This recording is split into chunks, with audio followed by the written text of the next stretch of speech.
నిర్వహించడం జరిగింది. Madanapalle sub collector కార్యాలయం ముందర జరుగుతున్న ఈ కార్యక్రమంలో కాంగ్రెస్ పార్టీ తరఫున పాల్గొని ప్రభుత్వాన్ని ఇదే డిమాండ్ చేస్తున్నాం. మదనపల్లిని సంవత్సరం పైబడుతూ ఉన్నా ఇంతవరకు ఏమని మాత్రం పట్టించుకొని ఈ ప్రభుత్వం తొందరగా కళ్ళు తెరిచి మదనపల్లి కావాల్సిన సదుపాయాలన్నింటినీ ఏకదాటిగా పూర్తి చేయాలని చెప్పి మేము కాంగ్రెస్ పార్టీ తరఫున డిమాండ్ చేస్తున్నాం.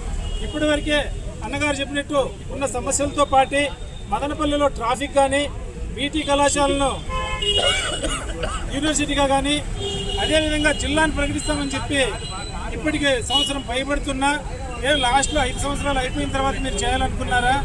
ఇదంతా చూస్తూ ఉంటే ఓట్ల కోసం మీరు ఇచ్చిన వాగ్దానాలే తప్ప ఇప్పటికీ ప్రజాకాంక్షతో ప్రజల కోసం మీరు చేస్తున్నది ఏదీ లేదని చెప్పి మేము ఈరోజు చెప్పదలుచుకున్నాం.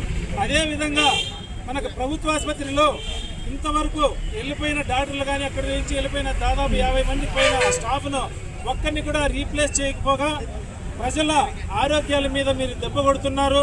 ఇలాంటి సదుపాయాలు ప్రజలకు ఇబ్బంది పెడుతున్న మదనపల్లిలో చాలా ఉన్నాయి.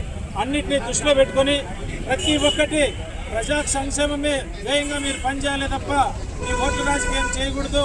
కేంద్రంలో ఉన్న బీజేపీతో మీరు అంటగాగుతున్నారు కాబట్టి వారు ఏం చెప్తే అది చేస్తూ ఆంధ్రప్రదేశ్ ప్రజలను మీరు నట్టేట ముంచే కార్యక్రమాన్ని ఒడిగట్టారు. మీరు బీజేపీ విధి విధానాలను పక్కన పెట్టి నిజమైన మీ ప్రజాకాంక్షలు తీసుకుంటే మీరు ఎంతో కొంత చేయగలరని చెప్పి ఈ సందర్భంగా నేను కాంగ్రెస్ పార్టీ తరఫున మిమ్మల్ని డిమాండ్ చేస్తున్నాను.